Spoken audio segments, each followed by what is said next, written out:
Ya. Assalamualaikum warahmatullahi wabarakatuh. Perkenalkan kami dari Sistem Manajemen Inventaris Gudang, yang di mana di kelompok kami ada saya sendiri Dafa Kaiza Irawan, yang kedua ada Muhammad Amam Almadi, yang ketiga ada Nova Rizqullah, dan juga yang terakhir ada Aldiansyah. Untuk project ini tuh ada beberapa tahapan, yaitu adalah project initiation, yang kedua ada planning, yang ketiga ada execution, keempat ada monitoring and control, terus yang terakhir ada closure. Lanjut.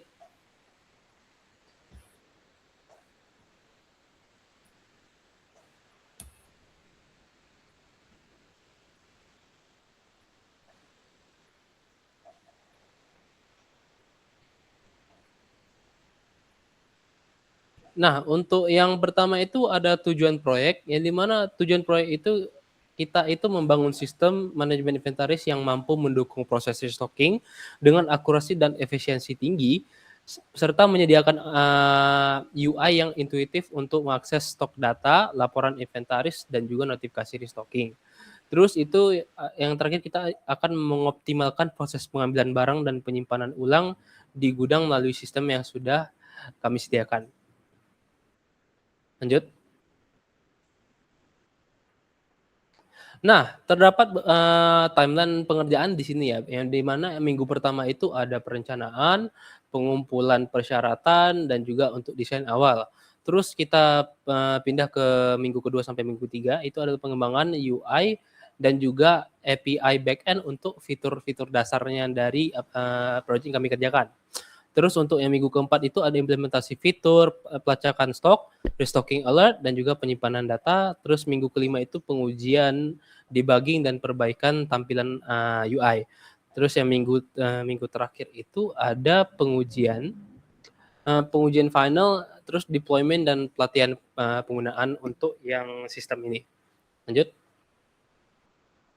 Nah, di sini yang di timeline itu terdapat Gantt chart-nya, yang di mana untuk minggu pertama itu dikerjakan dari pada tanggal November 19 sampai dengan 25 November ya. Untuk yang minggu kedua sampai minggu ketiga itu dilaksanakan pada tanggal November 26 sampai tanggal Desember 9. Terus untuk minggu keempat itu dilaksanakan pada tanggal Desember 10 sampai Desember 16. Terus minggu kelima itu dimulai Desember 17 sampai 23, dan juga minggu terakhir dari proyek ini yaitu dilaksanakan pada tanggal 24 Desember sampai tanggal 31 Desember. Lanjut. Nah, untuk budgeting yang dari sistem kami itu, yang proyek kami itu totalnya itu ada 25 juta, yang di mana ada terbagi dalam 4 macam kategori. Itu yang pertama itu ada dokumentasi dan pelatihan itu sebanyak 2 juta untuk budgetnya, terus ada testing dan deployment itu 3 juta, infrastruktur server itu kisar 5 juta, dan juga pengembangan sistem itu sebesar 15 juta. Jadi total budgeting dari semua sistem kami itu dia adalah 25 juta. Lanjut. Nah, kita akan langsung masuk ke tahap pertama dari proyek itu yang di mana itu adalah initiation. Lanjut. Pada tahap initiation itu ada kebutuhan non fungsional dan juga ada fungsional. Yang pertama itu non fungsional, yang di mana sistem harus mampu mengelola data barang, yaitu beserta ID barang, nama, kategori, jumlah stok, dan lain-lain. Terus sistem harus dapat memonitor stok secara real time dan memberikan notifikasi saat stok barang di bawah ambang batas. Terus itu ada sistem harus menyediakan fitur pencatatan transaksi, itu adalah masuk dan keluarnya barang. Terus sistem harus memiliki dashboard yang menampilkan laporan stok, histori transaksi, dan analisis penggunaan barang. Lanjut.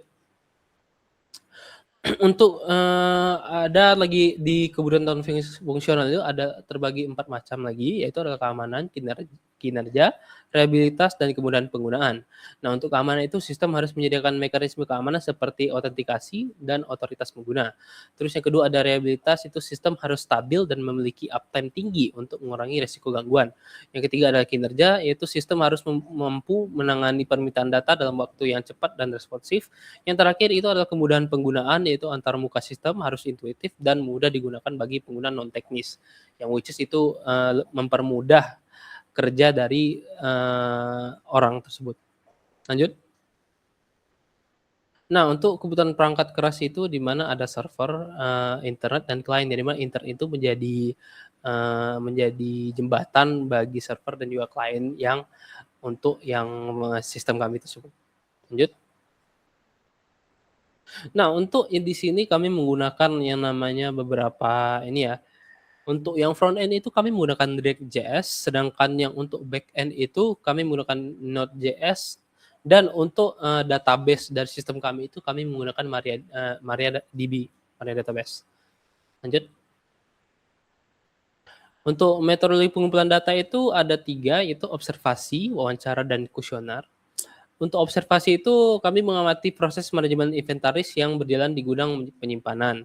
Terus yang untuk wawancara itu, kami itu melakukan wawancara dengan pengelola gudang untuk memahami kebutuhan dan permasalahan dalam pengelolaan stok.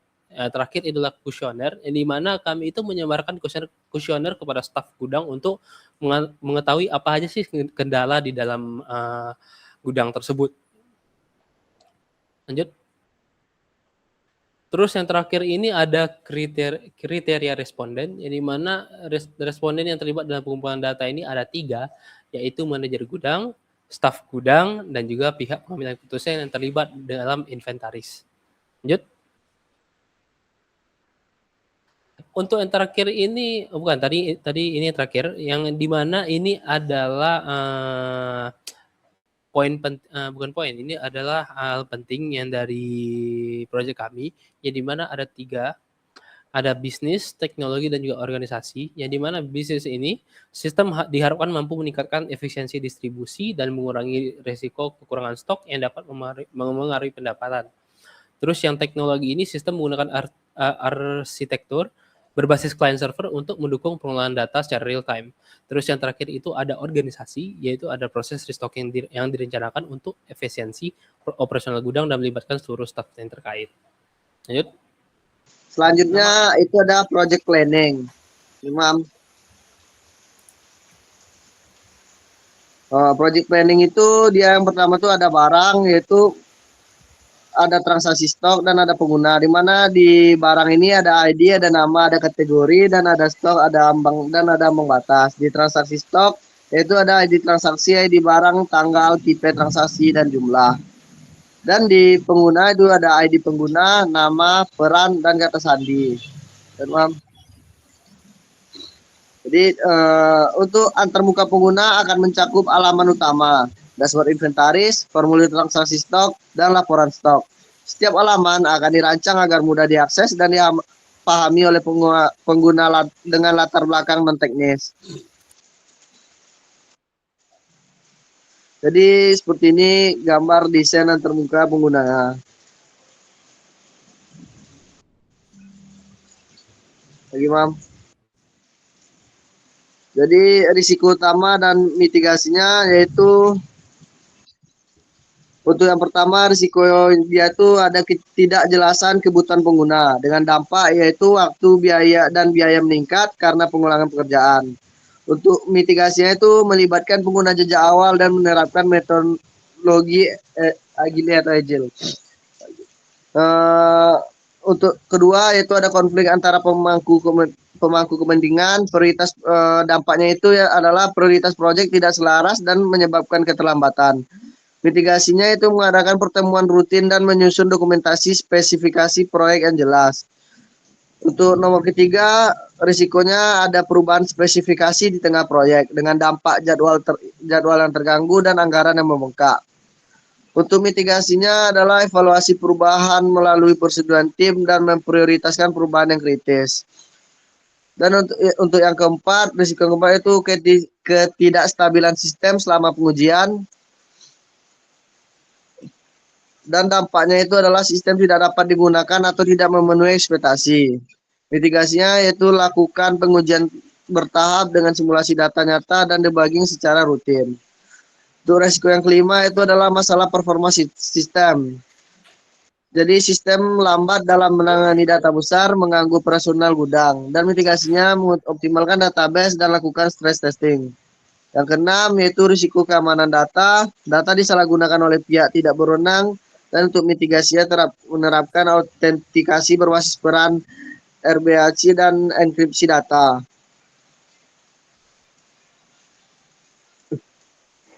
Risiko utama dan mitigasi. Yang ketujuh itu ada kurangnya keterampilan pengguna akhir. Jadi pengguna tidak dapat memanfaatkan sistem secara efektif. Yaitu mitigasinya adakan pelatihan berkala dan sediakan panduan pengguna yang mudah dipahami. Yang ke-8 yaitu ketergantungan pada infrastruktur TI. Sistem tidak dapat diakses jika server atau koneksi internet gagal. Itu mitigasinya itu menggunakan layanan cloud dengan redundansi tinggi dan siapkan server cadangan. Nah, 9 adalah pembengkakan anggaran. Yaitu biaya proyek melebihi estimasi dan mitigasinya pantau pengeluaran proyek secara berkala dan pastikan kebutuhan awal mencakup semua aspek pengembangan. Yang ke-10 yaitu keterlambatan jadwal, yaitu penyelesaian proyek tertunda. Mitigasinya dengan terapkan jadwal kerja paralel, gunakan alat manajemen proyek seperti Trello dan lakukan pemantauan progres secara berkala.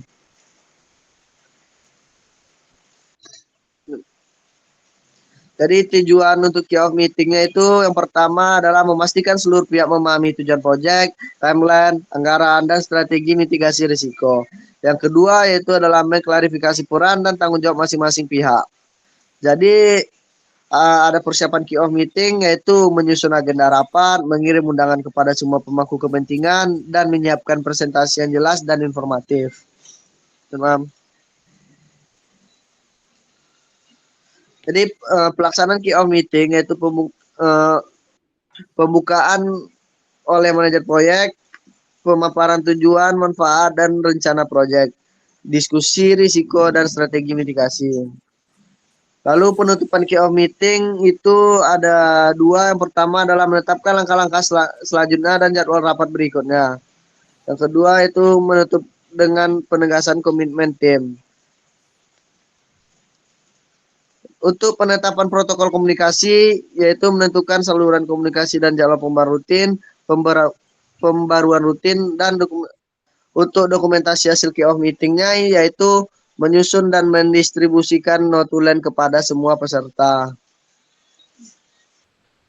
Nah, di dalam project execution ini, kita ada tugas eksekutif proyek pada fase 3 yaitu execution. Nah, tugas eksekutif proyek ini pada fase ini melibatkan koordinasi yang lebih intensif. Misalnya dari antar tim atau antar manajemen atau antar divisi itu harus ada yang namanya koordinasi silang atau cross coordination. Lalu ada pemantauan progres. Nah, jadi pada project manager itu kita harus memantau tiap-tiap divisi atau tiap anak buah kita itu progresnya sampai mana. Jangan sampai ada keterlambatan. Jika ada keterlambatan maka dananya akan membengkak. Lalu ada keputusan strategis yang berkaitan dengan implementasi, pengujian, dan penyesuaian sistem. Nah, ini harus ada yang namanya yang tadi dijelaskan oleh saudara Aldi, yaitu adalah rapat atau kick-off meeting. Nah, di sini membahas yang namanya keputusan strategis yang berkaitan dengan implementasi dan pengujian dan penyesuaian sistem. Nah, kita harus mengatur strategi dengan gudang yang klien kita punya. Nah, lalu ada pengujiannya gimana, sistemnya apakah sesuai dengan gudang klien kita tersebut. Lalu ada pengawasan pengembangan sistem. Nah, di sini pengawasan pengembangan sistem itu memastikan pengembangan sesuai spesifikasi yang diterapkan. Nah, sebelumnya kan kita melakukan yang namanya UI UX kepada klien. Nah, di situ kita menunjukkan gimana sih spesifikasi yang kita telah tetapkan kepada klien atau stakeholder. Lalu kita memastikan kompatibilitasnya sesuai nggak dengan perangkat keras atau perangkat lunak yang ada di gudang. Nah, lalu ada koordinasi dengan stakeholder. Nah, stakeholder ini kemauannya apa sih? Mengadakan pertemuan rutin, kayak kick-off meeting, dengan manajer gudang, pengembang, pemimpin proyek untuk mendiskusikan perkembangan dan tantangannya. Nah, apa challenge yang dihadapi oleh pengembang, pemimpin proyek, dan manajer gudang. Lalu ada pengelolaan resiko. Nah, ini sangat krusial ya, karena di sini resiko itu bisa membuat dana bengkak. Nah, memantau risiko teknis, resistensi terhadap perubahan. Nah, jangan sampai ada perubahan ini dari jadwal. Misalnya jadwalnya 4 bulan atau 3 bulan. Nah, jangan sampai keluar dari itu karena ada resiko teknis. Lalu ada resistensi terhadap perubahan. Lalu ada resiko waktu dan anggaran. Nah, jangan sampai keluar dari 4 bulan tersebut. Kita harus sesuai dengan 4 bulan. Jika 4 bulan, maka 4 bulan. Ada salah satu risiko jika kita melanggar aturan waktu atau anggaran tersebut. Pertama, kita akan kehilangan reputasi, dan kedua, kita akan mengalami kerugian finansial. Lalu mencari solusi untuk setiap masalah yang muncul. Nah, masalah pasti akan selalu ada, tapi harus ada yang namanya pengelolaan risiko. Lanjut lagi kita ke evaluasi pengujian sistem. Nah, kita harus memastikan pada fase beta ini sistem kita kompatibilitas dengan secara menyeluruh di lokasi gudang. Nah, lalu ada pengelolaan sumber daya dan anggaran, memantau penggunaan anggaran dan sumber daya untuk memastikan efisiensi dalam pengeluaran. Sama seperti dalam pengeluaran risiko tadi, jika risiko tidak kita kelola dengan baik atau dengan benar, nah maka pengelolaan sumber daya anggaran akan membengkak dan kita akan rugi. Lalu ada pemantauan kinerja sistem. Nah, memeriksa kinerja sistem secara berkala. Nah, sebagai orang IT, di sini kita melakukan hal krusial, yaitu adalah memantau secara berkala. Walaupun di hari libur, kita harus tetap memantau sistem kita apakah akurasinya menurun atau efektivitas pada sistemnya tidak sesuai. Lalu ada manajemen perubahan dan pelatihan. Nah, menyusun melaksanakan pelatihan untuk staf gudang. Nah, ketika kita membuat sistem, kita harus melatih user kita, terutama di user yang awam gitu. User awam di dalam staf gudang. Nah, gimana cara menggunakan sistem kita yang baru ini secara efektif. Lalu ada pengelolaan stakeholder dan communication. Nah, laporan kemajuan proyek. Nah, laporan kemajuan proyek ini tujuannya itu tadi yang seperti dijelaskan oleh Profesor Efizal, yaitu pencairan dana awal. Nah, kita melaporkan kepada stakeholder. Nah, statusnya gimana, masalah yang kita hadapi, dan estimasi waktu penyelesaiannya sesuai apa enggak. Lalu ada sesi feedback dan review. Nah, kita nanti setelah uji coba ada yang namanya sesi feedback dengan staf gudang dan manajer gudang untuk perbaikan lebih lanjut. Ketika kita meninggalkan proyek tersebut, kita nggak bisa lepas tangan, tapi kita tetap memantau secara berkala apakah sistem kita ada kekurangan sehingga bisa kita perbaiki. Lalu ada penutupan fase eksekusi dan persiapan implementasi penuh. Nah, review final gitu kan, memastikan sistem kita nggak ada lagi tuh kekurangannya, nggak ada lagi bug dan segala macamnya, sehingga staff tidak mengalami namanya resiko teknis atau resiko dalam pekerjaan sehari-hari. Lalu ada dokumentasi sistem. Nah, kita harus menyediakan dokumentasi lengkap agar nantinya tim pengembang selanjutnya memahami gitu apa yang telah dikerjakan, sehingga mudah memperbaiki dan memperbaiki serta mengembangkannya, mengupgrade-nya. Lalu ada persiapan implementasi penuh. Nah, kita harus menetapkan tanggal implementasi penuh, memastikan semua sumber daya sudah tersedia. Ini sangat krusial ya, dan tidak boleh terlewatkan ya. Lalu ada menjamin kejelasan sistem. Nah, kita harus menggunakan laporan rutin dan pertemuan tim untuk memantau kemajuan. Lalu kita membuatkan dokumentasi tadi seperti yang tadi, lalu dan pelatihannya juga ada untuk pengguna akhir.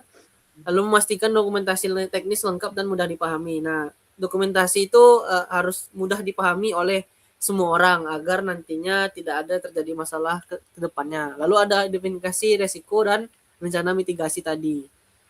Lalu ada pengadaan sumber daya. Nah, pilih perangkat keras dan perangkat lunak yang sesuai. Nah, seperti yang dijelaskan oleh Prof. Efizal, misalnya ada lisensi, kita harus beli. Lalu seperti Microsoft, kita harus beli. Lalu ada perangkat software atau hardware, mereknya harus jelas masuk dalam dokumentasi teknis tadi. Lalu ada rekrut personel dengan keahlian yang diperlukan. Nah, programmernya harus jelas gitu. Misalnya data science atau machine learning.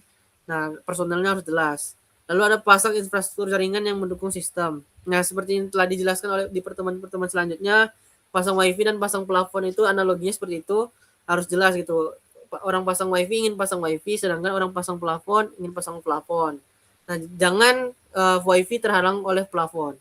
Lalu siapkan dukungan teknis untuk pemeliharaan. Nah, memudahkan pasang infrastruktur tadi agar maintenance-nya lebih mudah dan tidak ada penambahan biaya ketika maintenance. Lalu ada manajemen alokasi sumber daya. Nah, alokasikan tugas sesuai keahlian dan pantau kinerja tim. Jangan memberikan beban kerja kepada satu orang misalnya, lalu selebihnya tidak bekerja. Harus mengalokasikannya dengan tepat gitu. Lalu memastikan perangkat keras dan perangkat lunak tersedia tepat waktu. jangan beli ketika butuh, tapi beli jauh-jauh hari apa aja yang diperlukan. Nah, lalu kelola anggaran dan alokasikan sumber daya dengan efisien. Nah, pantau jangan ada yang namanya korupsi ya. Korupsi itu sangat haram dalam dunia manajemen alokasi sumber daya. Nah, pastikan jaringan berfungsi dengan baik untuk kelancaran sistem. Lalu ada implementasi manajemen kualitas. Nah, kita harus menentukan kualitas yang jelas gitu. Keandalannya, akurasi datanya misalnya 90% atau 80%. Lalu ada kemudahan penggunaan. Nah, tadi dilakukan yang namanya pelatihan dan wawancara. Lalu membuat metrik untuk mengevaluasi kinerja sistem, waktu respon, kesalahan laporan, dan kepuasan pengguna. Lalu ada kualitas. Kita melakukan yang namanya uji coba untuk mengevaluasi fungsionalitas dan ketahanan sistem.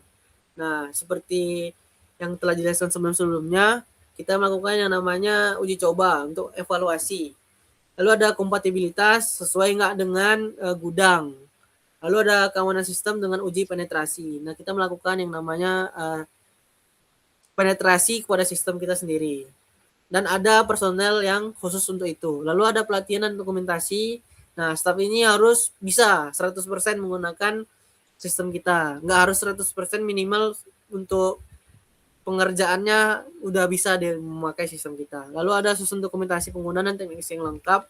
Nah, kita harus menyusun dokumentasi pengguna. Apakah pengguna itu bisa memakai atau tidak. Lalu teknisnya bagaimana, nanti kita akan susun dan kita akan jelaskan lebih lanjut.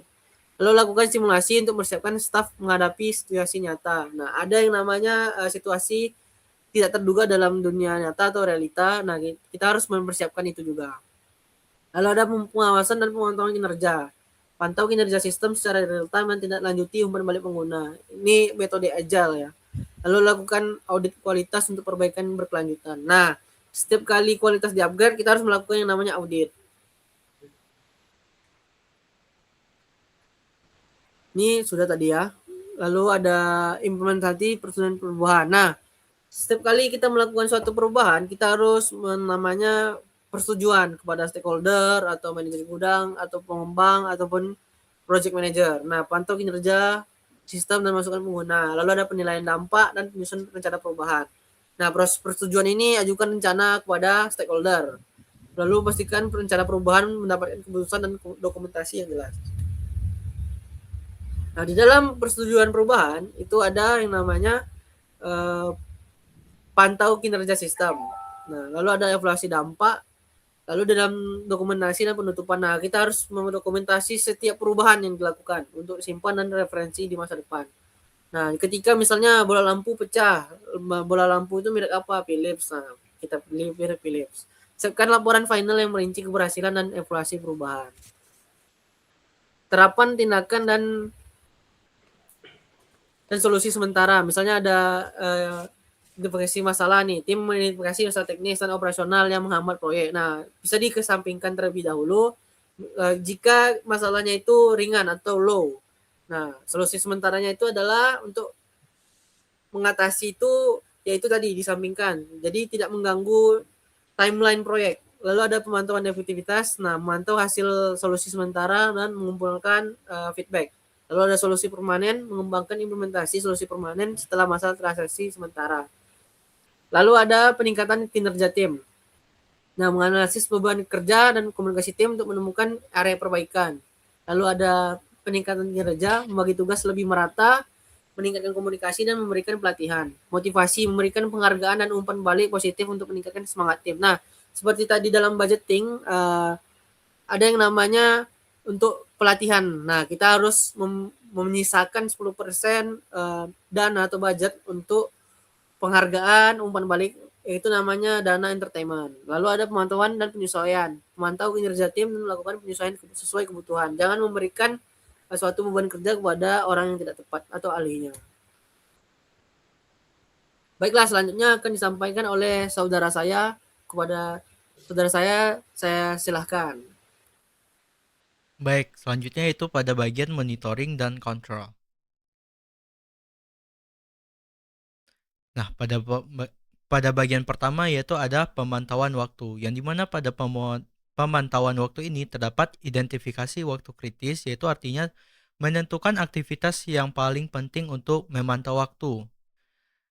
Selanjutnya, menggunakan alat pemantauan yang berfungsi sebagai perangkat manajemen proyek untuk melacak waktu dan pembaruan secara real time. Selanjutnya, penundaan, yaitu identifikasi dan atasi keterlambatan dengan rencana perbaikan.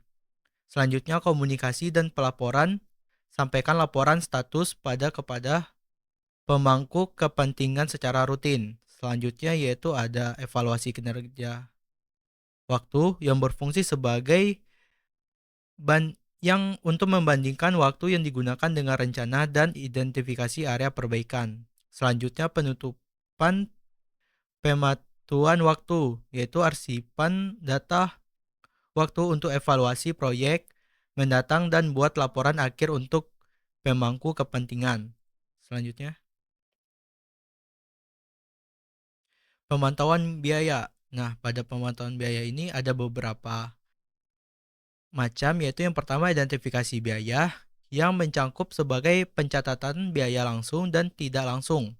Selanjutnya ada alat pemantauan, yaitu berfungsi sebagai perangkat lunak manajemen proyek untuk melacak biaya secara real time. Selanjutnya itu ada analisis varians, yaitu untuk perbandingan biaya yang direncanakan dan aktual, identifikasi sumber varian dan evaluasi dampaknya.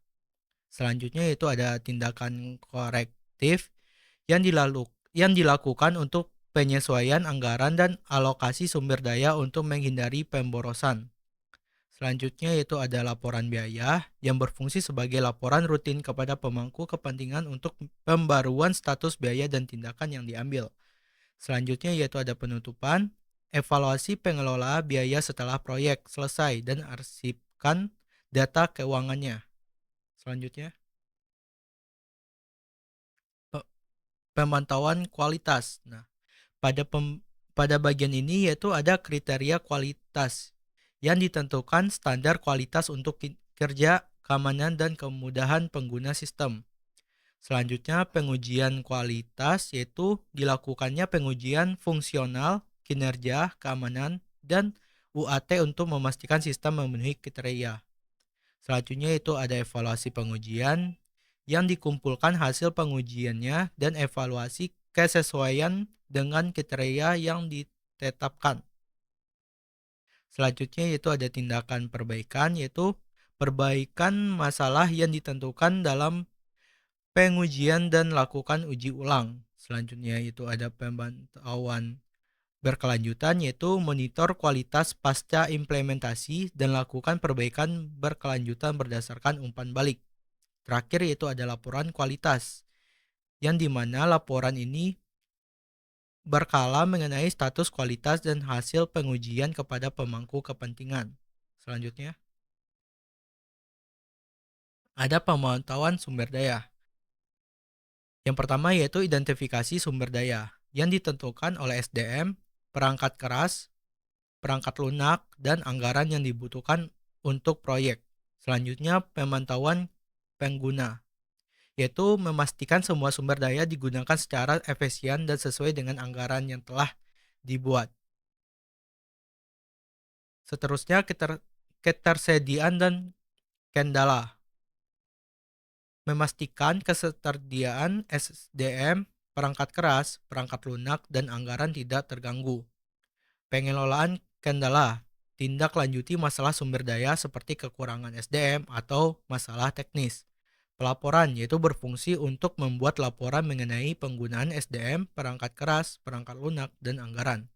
Terakhir yaitu pemeliharaan berkelanjutan, yaitu memonitor sumber daya secara berkelanjutan dan evaluasi pengguna untuk meningkatkan efisiensi. Selanjutnya, ada pemantauan risiko. Nah, pada pemantauan risiko ini ada beberapa macam. Yang pertama yaitu identifikasi dan penilaian risiko awal, yang berfungsi sebagai evaluasi kembali dan prioritaskan risiko yang ada berdasarkan kemungkinan dan dampaknya. Selanjutnya itu ada pemantauan risiko secara berkala, yaitu pantau risiko teknis, sumber daya manusia, anggaran, dan jadwal secara rutin untuk mengidentifikasi perubahan atau masalah. Selanjutnya yaitu ada tindakan respon resiko, yaitu migrasi sebagai kurangi dampak resiko besar, rencana kontingensi yaitu sebagai siapkan alternatif untuk mengatasi resiko, transfer yaitu alihkan resiko ke pihak ketiga jika memungkinkan, penerimaan yaitu terima resiko minor yang tidak dapat dihindari. Selanjutnya ada pemantauan efektivitas tindakan yaitu evaluasi keberhasilan mitigasi dan sesuaikan jika perlu. Pelaporan dan komunikasi risiko yaitu laporan status risiko secara berkala kepada pemangku kepentingan dan tim. Yang terakhir ada evaluasi dan penyesuaian rencana yaitu tinjau dan perbarui rencana risiko berdasarkan hasil pemantauan dan evaluasi. Selanjutnya yaitu ada project closure. Pada bagian project closure ini ada tujuan proses penutupan, yaitu terbagi dari 4 macam, yaitu menyelesaikan kontrak dan kewajiban dengan pihak ketiga, menyelesaikan administrasi proyek dan mendokumentasikan segala dokumen penting. Selanjutnya yaitu ada pengevaluasi apakah manfaat proyek tercapai. Yang terakhir yaitu mencatat pelajaran yang dipetik untuk perbaikan di masa yang akan datang. Selanjutnya, proses penutupan yaitu terbagi dengan 4 macam. Yang pertama ada penutupan kontrak, meninjau dan memverifikasi kewajiban kontrak serta melakukan pembayaran akhir kepada pihak ketiga dan mendokumentasikan status akhir kontrak. Yang kedua yaitu ada penyelesaian administratif, yaitu memastikan dokumentasi proyek lengkap dan diarsipkan secara baik dan mendapatkan tanda tangan formal sebagai bukti penerimaan proyek. Selanjutnya itu ada evaluasi manfaat, membandingkan hasil proyek dengan tujuan awal dan mengumpulkan umpan balik, serta menganalisis pencapaian manfaat dari proyek. Yang terakhir yaitu ada review proyek dan pelajaran yang diperoleh, menilai keberhasilan dan kegagalan proyek, dan mencatat pelajaran yang dipetik untuk meningkatkan proyek selanjutnya.